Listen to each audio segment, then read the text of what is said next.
langsung bukan? Iya, wis langsung mulai. 1, 2, 3. Assalamualaikum warahmatullahi wabarakatuh. Shalom, Om Swastiastu, Namo Buddhaya, salam kebajikan dan salam sejahtera untuk kita semua. Selamat datang di 360 derajat. Tentunya di sini kita akan mengundang siswa-siswi berprestasi dari SMA Negeri 2 Sidoarjo. Saya Azari Besha dari kelas 11-2, tentunya mengundang dua tamu dari siswa-siswi SMA Negeri 2 Sidoarjo yang telah lulus ke tingkat nasional Fiksi 2020. Daripada penasaran, langsung aja kita sambung.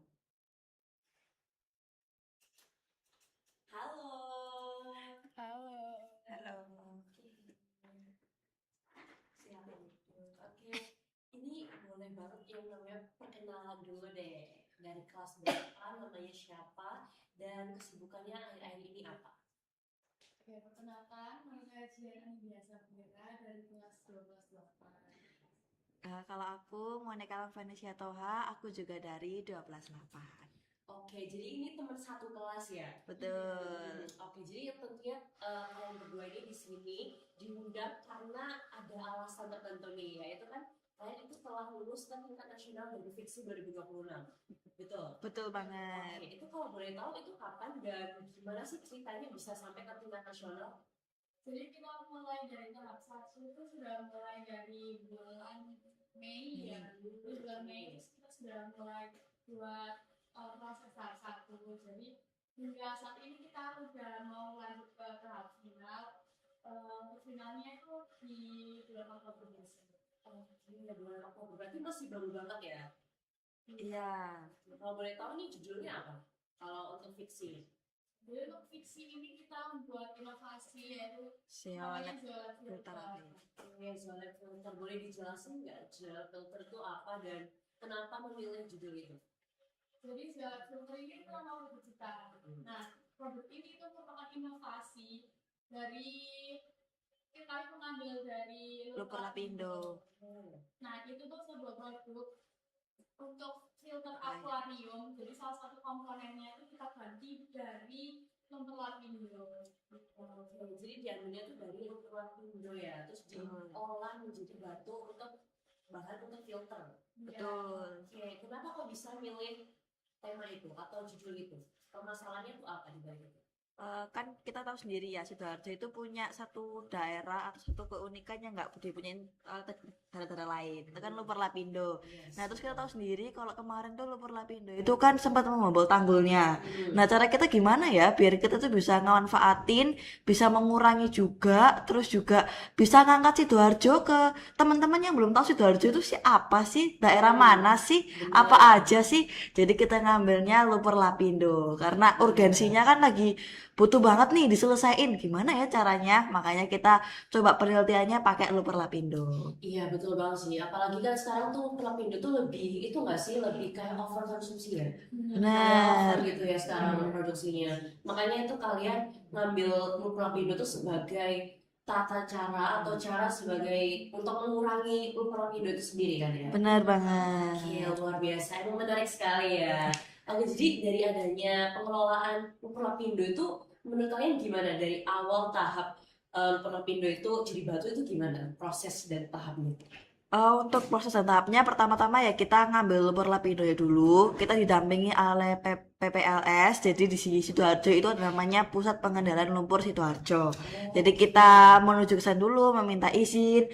Lalu kita juga diarahkan kira-kira mana ya yang bisa kita olah lagi.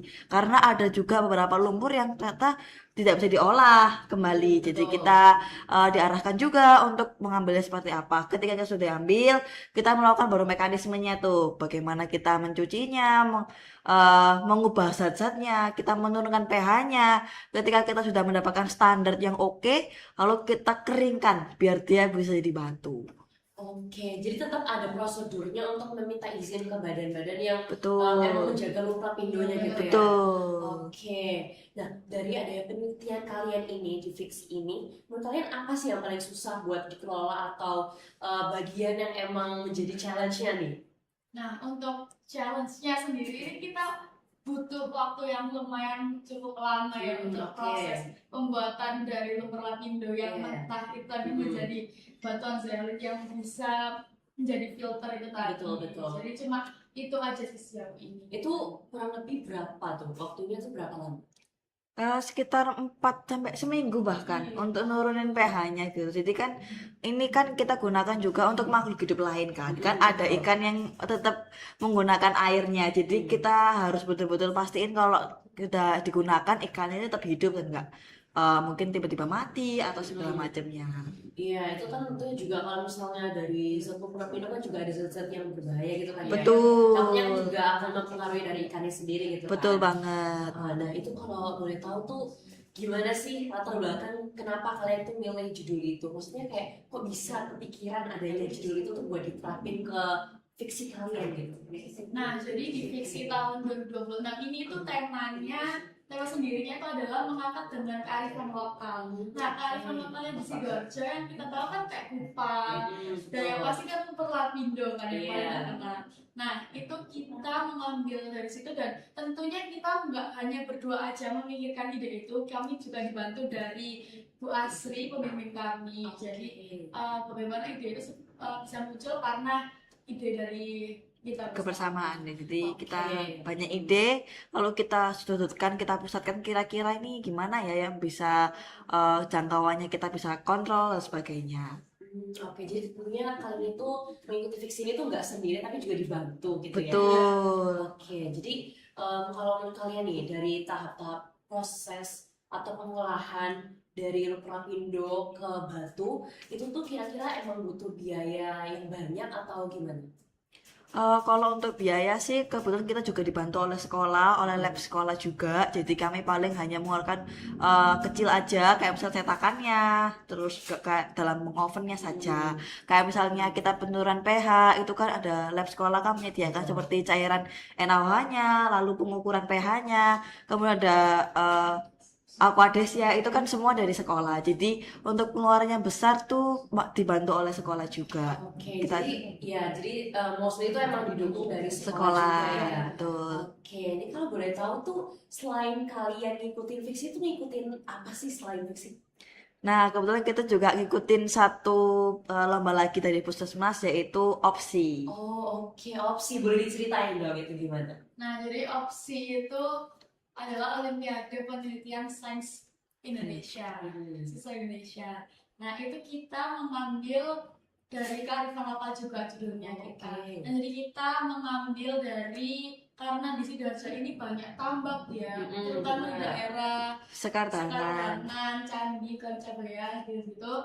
Itu kami mengambil tema itu, kita membuat sebuah alat yang itu dia bisa mendeteksi kebusukan ikan. Jadi kami dapat membantu Pedagang-pedagang. ikan untuk mendeteksi apakah ikan itu sudah busuk, apakah ikan itu layak untuk konsumsi, layak untuk jual, seperti itu. Oke, jadi itu emang lebih ke pusatnya tuh untuk perdagangan ya. Betul. Jadi lebih menguntungkannya ke pasar gitu. Betul. Nah, itu gimana tuh caranya biar kita itu tahu kalau misalnya kondisi ikannya ini udah mau busuk atau masih fresh atau bahkan hampir busuk gitu. Kalau itu kita kan mendeteksi dengan sensor suhu ya. Jadi kita tuh ada suatu alatnya untuk diletakkan dalam gabus ikannya. Nah, gabus ikan itu terdapat sensor suhunya. Ketika nanti sudah sensornya mendapatkan suhunya, akan dimasukkan ke dalam webnya dari pedagangnya. Jadi pedagangnya akan mendapatkan suhunya, lalu misalnya dengan suhu segini tandanya merah.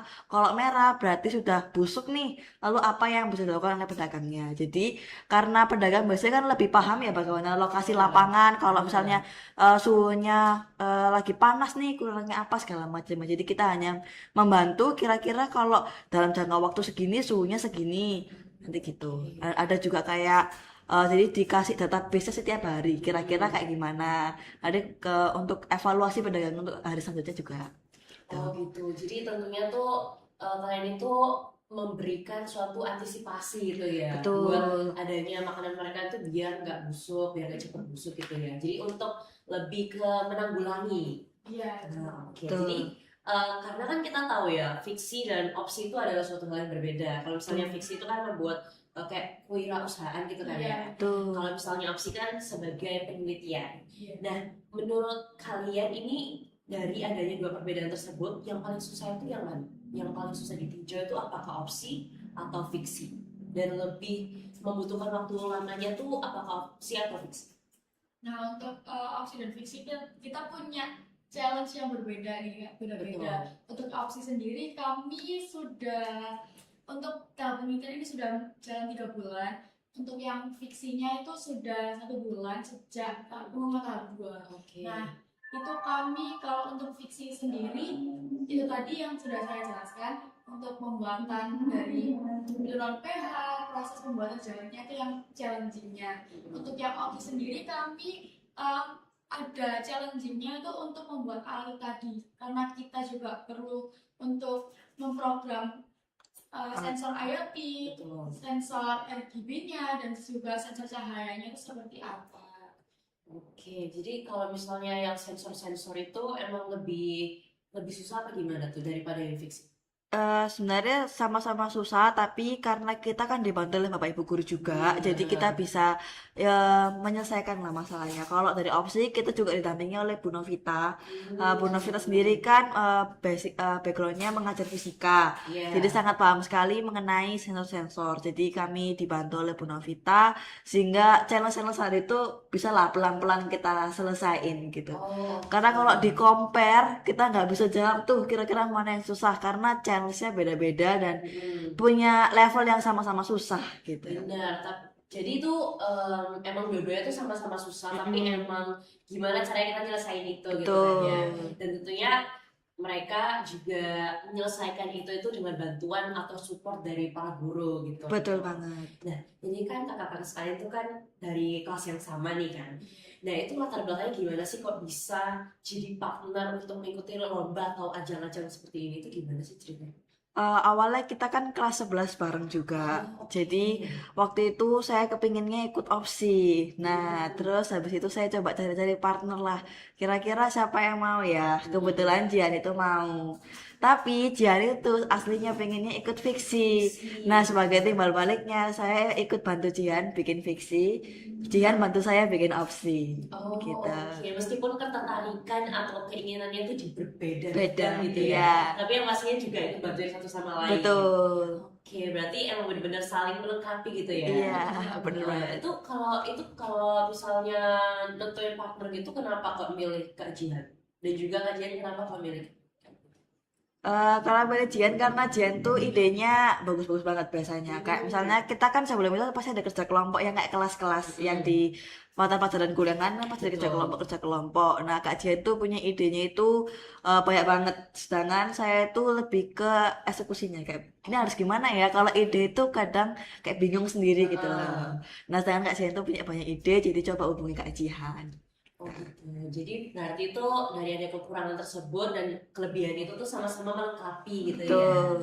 Oke, jadi itulah kenapa kalian itu memutuskan untuk menjadi partner satu sama lain di ajang lomba opsi dan juga fiksi. Betul. Nah, ini kan fiksi kan bakal lanjut lagi nih setelah ini, dan opsi juga bakalan lanjut setelah ini. Itu sekitar bulan depan. Iya. Untuk fiksinya tuh di tanggal 17 Oktober. Oke. Untuk yang opsinya sendiri itu kami masih menunggu di tahap 2 ke tahap 3 ya. Jadi kita belum ada pengumuman.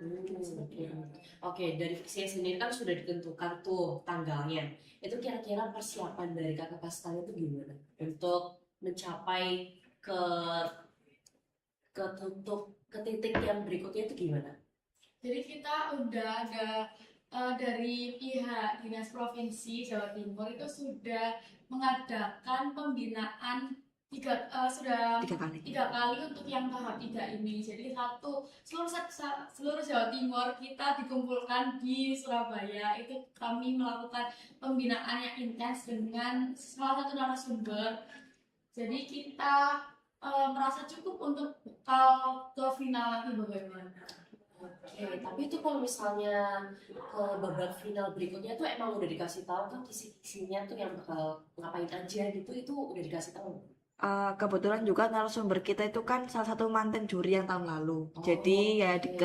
hanya dikasih tips and trick kira-kira kalau presentasi itu harus gimana sih, nadanya gimana, terus apa aja yang dipresentasikan, terus bagaimana cara kita presentasi dan sebagainya, teknis-teknis yang mungkin kita perlu nih mengembangkan lagi. Jadi kita diinfokan, dilatih tuh seperti itu. Oh gitu. Nah, ini untuk tahap berikutnya ini apa?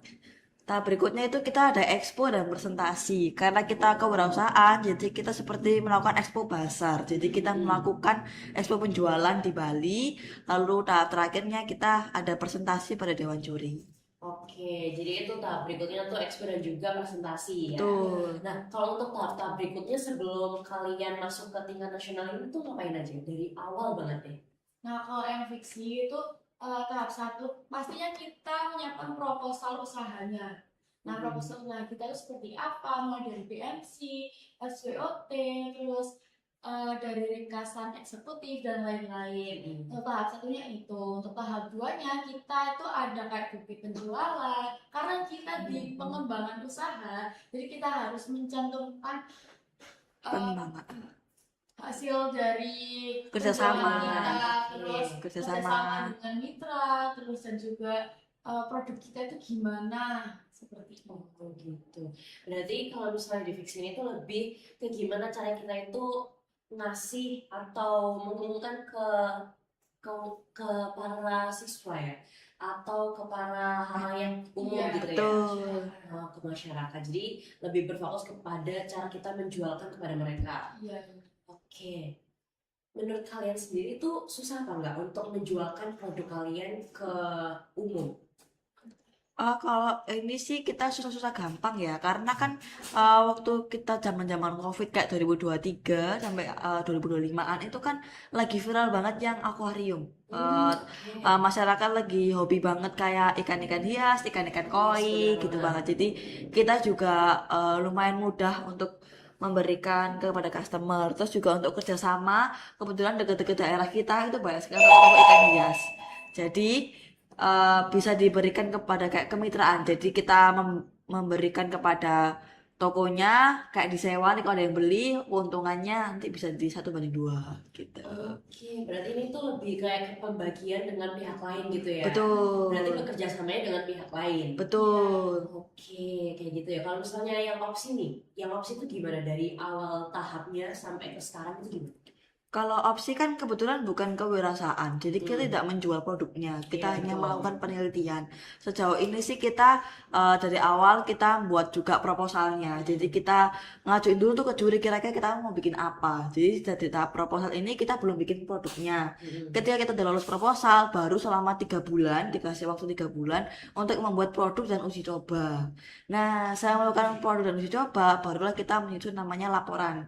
Laporan penelitian tersebut akhirnya kita susun, kita berikan dokumentasi, kita berikan logbook kepada juri. Nanti setelah itu baru ada pengumuman lolos ke finalnya tanggal 13 September.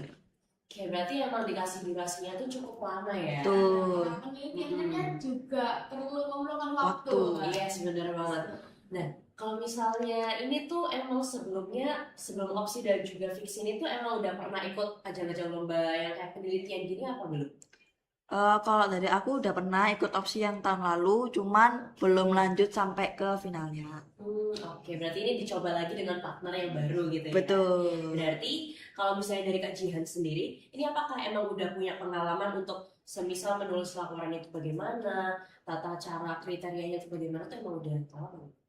Jujur untuk kayak penelitian dan kewirausahaan ini baru mulai saat ini. Cuman kayak punya jiwa bisnis atau apa gitu saya sudah punya dari kecil gitu, sudah suka jualan produk-produk yang kecil-kecil homemade gitu. Oke, berarti emang udah dari kebiasaan dari kecil gitu. Betul. Oke, terakhir deh, ini pesan dan kesan deh untuk teman-teman sekalian yang sekiranya tuh emang pengen banget nih ikut kayak penelitian-penelitian kayak opsi atau fiksi, dan mereka tuh emang punya ide-ide untuk diterbitkan nih di sini, tapi mereka masih takut buat ikut lomba atau ajang seperti ini tuh, pesan untuk mereka tuh gimana?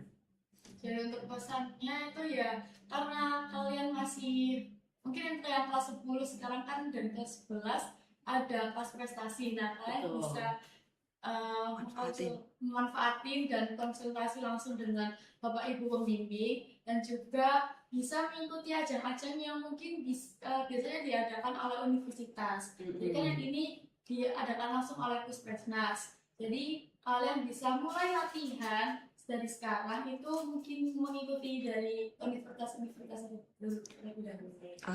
Oke, Terus dan- juga jangan takut buat kayak ke guru untuk bimbingan segala macamnya. Kalau punya ide cari partner bisa langsung kayak konsultasi ke guru, karena pasti kalau kita berusaha kita niat pasti ada jalannya kok. Oke, yang penting kita tuh punya niat untuk melakukan itu ya. Betul. Oke, terakhir ini apa ya motivasi kalian untuk mengikuti lomba-lomba dan ajang seperti ini? Untuk motivasinya, karena di SMA ini besok kita akan melanjutkan ke perguruan tinggi, dan sertifikat itu akan bisa membantu kita untuk jenjang berikutnya. Jadi kalian harus banyak-banyak ngumpulin sertifikat lah mulai dari sekarang. Betul. Oke, jadi itu tadi ya pengalaman dan juga sesi cerita dari kakak-kakak Kak Jihan dan juga Kak Monica terkait adanya prestasi, fiksi dan juga opsi.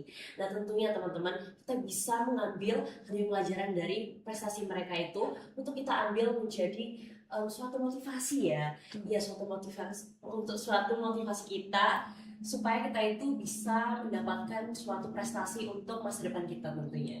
Oke, segitu dulu dari Adem Podcast 360 derajat. Terima kasih tentunya, terima kasih banyak. Terima kasih. Iya, untuk sesi pengalaman dan ceritanya. Segitu dulu dari Adem Podcast.